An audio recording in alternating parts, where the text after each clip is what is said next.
ingat lagi negeri asal mereka, karena mereka tahu darah Kristus itulah yang menyucikan segenap umat manusia.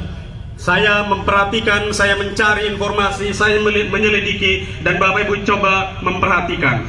Kota paling utara, pulau paling utara Indonesia adalah Miangas. Pulau paling selatan Indonesia adalah Rote. Pulau paling timur Indonesia adalah Papua, dengan kota Jayapura sebagai kota tertimur. Dan pulau paling barat, pantai barat Sumatera adalah Nias. Dan Bapak Ibu tahu, tahun 1800-an, dalam tahun yang sama, hanya beda 10 tahun, beda 30 tahun dari tahun 1800-an, misionaris serentak datang ke Miangas, ke Rote, Papua, dan Nias. Waktu itu belum ada sama sekali orang Kristen. Tapi sesudah hampir 200 tahun, yaitu hari ini, jika dijumlahkan orang Kristen di Papua, Miangas, Rote, dan Nias, itu lebih dari 4 juta orang. Itu berarti darah para martir. Walaupun para misionaris tertentu tidak mati di situ, tapi mereka berkeringat memberitakan firman. Dan kita tahu, khususnya Bapak Ibu di Nias, baptisan pertama 1874 dilakukan di pulau ini, dan terus bertambah sampai sudah banyak sekali orang, karena darah Kristus itu yang membuat semangat. Demikian juga Pendeta Stephen Tong sudah berkeliling beratus-ratus kota di seluruh Indonesia, karena beliau tahu Tuhan mengasihi setiap manusia, jiwa sama berharga. Mari kita nyanyikan lagu nomor yang kelima itu, Kemana Saja Ku Telah Sedia. Ini spirit misionaris. Pendeta Stephen Tong juga pergi kemana saja, dan kita juga seharusnya didorong untuk itu. Lagu nomor 5, Kemana Saja.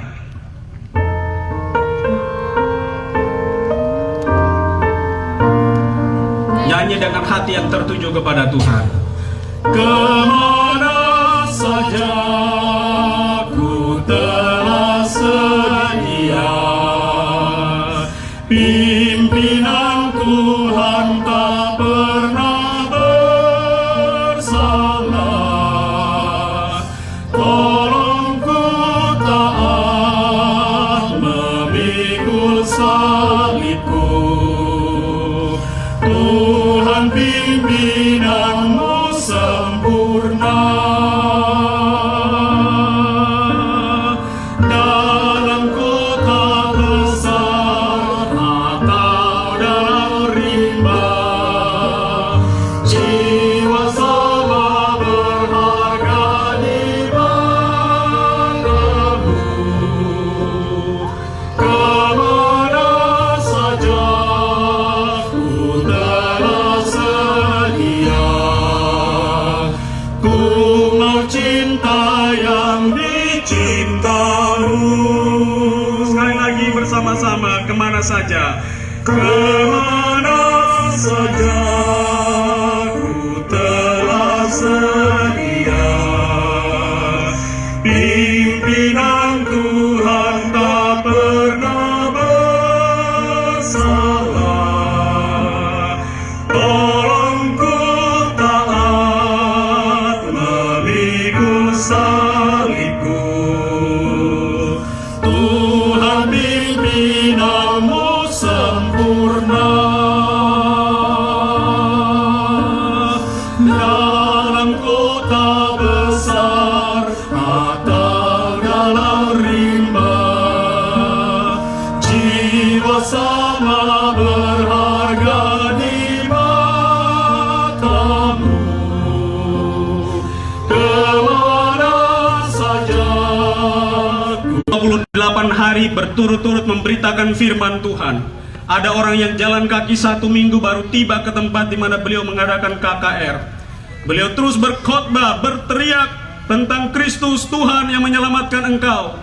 Dan suatu saat beliau ingin merenungkan firman Tuhan di bawah pohon. Beliau pergi ke sebuah hutan kecil di sana, dan kemudian beliau merenungkan firman Tuhan, dan muncullah sebuah ide untuk menulis nyanyian yang kita nyanyikan tadi. Tapi tidak ada kertas. Lalu beliau cari, tidak ada kertas. Beliau lihat di bawah sana ada satu daun kering yang lebar. Beliau ambil dan kemudian menulis lagu ini di atas kertas itu. Sesudah itu baru beliau menyalinnya. Dan beliau hanya tulis, bukan hanya tulis lagu, tapi menjalankan lagu ini. Bapak ibu saudara sekalian, beliau bukan hanya seorang pengkhotbah, penginjil, teolog. Beliau juga seorang arsitek.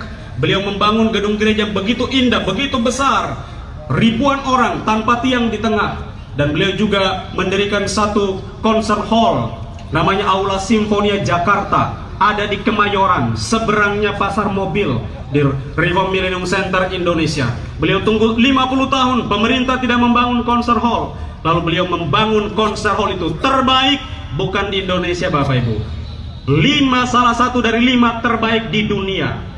Dan di sana ada seorang putri dari Bapak Pendeta Stephen Tong, namanya Ibu Eunice Tong, sebagai artistic director yang harus memperhatikan kualitas musik, baik itu paduan suara maupun orkestra. Ibu Eunice Tong lulus dari sekolah musik di Amerika, memimpin paduan suara dan orkestra. Malam hari ini beliau akan menyanyikan satu lagu solo yang begitu indah. Judulnya Oh Divine Redeemer. Itu sebuah ratapan seorang berdosa yang tidak bisa apa-apa dan minta, Tuhan tolong jangan buang aku, selamatkan aku, oh Divine Redeemer. Dan lagu itu sungguh-sungguh meninggikan Tuhan. Mari kita sambut Ibu Eunice Tong menyanyikan solo Oh Divine Redeemer. Mari kita tepuk tangan untuk Ibu Eunice Tong.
Tepuk tangan sekali lagi untuk Tuhan.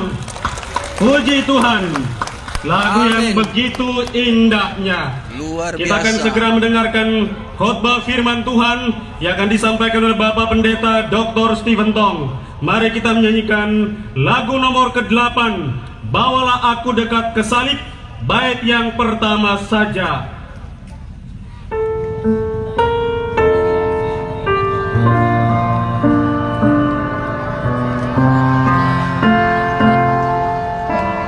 Semua bernyanyi, bawalah aku. Bawalah aku, Yesus, dekat ke salib-Mu, air hidup dan darah-Mu, sucikan hati. Salibnya mulia. Salibnya, salibnya, selamanya mulia. Dosaku dihapuskan oleh darah Yesus. Mari tepuk tangan sambut firman Tuhan akan diberitakan oleh Bapak Pendeta Dr. Stephen Tong.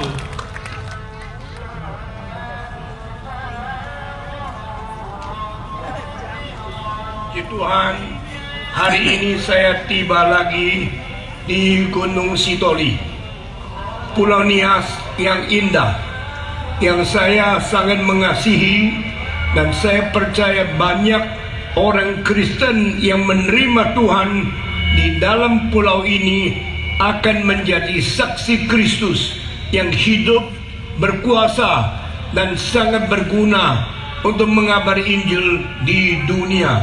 Amin. Amin. Saya percaya ada penginjil dari luar negeri yang sudah datang dari tempat yang jauh. Ada yang dari Jerman, ada yang dari Belanda, ada yang dari Eropa, datang ke Indonesia, naik ke pulau ini untuk mengabarkan Injil. Mereka bukan cari emas, mereka bukan cari untung, mereka cari jiwa.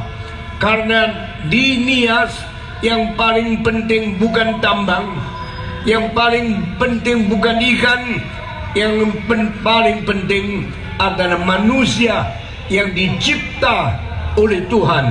Amin. Amin. Jikalau saudara-saudara di Pulau Nias mengenal Tuhan, maka satu hari Nias akan hancur, Indonesia akan tidak ada lagi, dunia akan binasa. Tapi hanya mereka yang beriman kepada Tuhan, kembali kepada Tuhan Allah untuk selama-lamanya berada dengan Dia di dalam kekekalan. Itulah sebabnya kami juga datang ke Nias. Itulah sebabnya orang yang setua saya, umur 86, kaki tidak lagi kuat, jalan tidak lagi stabil, saban hari linu-linu, sakit-sakit, dan kami tetap mengingat harus mengabarkan Injil. Jikalau orang Kristen tidak mengabarkan Injil, orang Kristen itu cilakalah. Jikalau gereja tidak mengabar Injil, gereja itu membunuh diri. Jikalau generasi ini kita tidak mengabar Injil, generasi sedepannya akan dibuang oleh Tuhan. Jangan lupa Yunus diutus Tuhan ke Niniwe. Dia tidak mau pergi, dia ingin melarikan diri, naik kapal ke Spanyol, karena dia pikir kenapa mesti mengabar Injil kepada orang yang berdosa di Niniwe. Bukankah mereka orang kafir? Bukankah mereka orang yang berdosa? Tidak perlu diinjili, tidak perlu dicintai. Tapi Tuhan mempunyai jiwa yang lain dengan manusia. Tuhan mencintai setiap orang berdosa. Tuhan menciptai setiap orang dicipta di dalam dunia ini. Tuhan mau manusia bertobat. Akhirnya Yunus kembali ke Niniwe, dipimpin oleh Tuhan, dikeluarkan dari mulut ikan yang besar. Dia sampai di Niniwe, dia mulai berkhotbah. Begitu dia berkhotbah, semua orang di Niniwe bertobat, menangisi dosa, menyesali kejahatan, menerima Yesus Kristus, menjadi orang Kristen, dan mereka beriman kepada Tuhan. Bukan saja rakyat percaya kepada Tuhan, bahkan rajanya Niniwe pun ikut bertobat, terima kepada Tuhan. Kita jarang melihat satu pemerintahan dari paling tinggi sebagai pemimpin, gubernur, presiden bertobat sampai rakyat bertobat. Saya harap di Nias banyak orang Kristen bertobat, sungguh-sungguh hidup suci, sungguh-sungguh mendekati Tuhan, sungguh-sungguh takut Tuhan, dan sungguh-sungguh menjalankan perintah-perintah Tuhan yang suci itu. Saudara-saudara, pada waktu perjanjian baru, Tuhan kirim Yohanes Pembaptis berteriak-teriak di padang belantara, bertobatlah kamu, karena kerajaan Allah sudah dekat. Tidak lama kemudian Yesus datang ke padang belantara dan berkhotbah dengan tema yang sama, bertobatlah kamu, karena kerajaan Allah sudah dekat. Sesudah itu Yesus mengabari Injil 3,5 tahun di dalam pekabaran Injil Yesus. Tidak sampai 1 tahun, Yohanes Pembaptis dibunuh oleh Raja Herodes karena tidak mau terima khotbah daripada Yohanes Pembaptis. Mengapa? Karena Yohanes Pembaptis menegur, kau raja, tetapi kau berdosa. Kau telah menikahi perempuan yang bukan milikmu. Engkau telah merampas istri daripada kakakmu. Dosamu harus dihukum oleh Tuhan.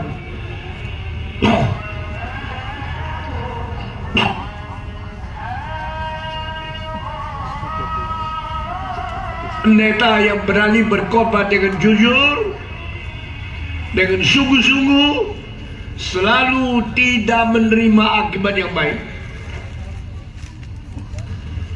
Yohanes Pembaptis telah berkorban menegur Herodes. Akhirnya dia ditangkap, dimasuk ke penjara. Tidak sampai setengah tahun kemudian, Yohanes Pembaptis dipenggal kepalanya. Kekristenan dimulai daripada pendarahan hamba Tuhan yang setia. Sekarang banyak pendeta bukan saja tidak mau menderita untuk Tuhan. Sebagian pendeta hanya tahu merebut kemuliaan, merebut kekuasaan, merebut keuntungan. Kiranya Tuhan mengampuni kita, biar gereja kembali memikirkan apa yang pernah terjadi di dalam sejarah, di dalam kitab. Saudara-saudara, hari ini saya berkhotbah mengenai iman sejati yang dimulai dari Abraham. Ini khotbah lebih dalam dari apa yang saya khotbahkan di Teluk Dalam, apa yang saya khotbahkan di Gomo, apa yang saya khotbahkan di dalam seminar.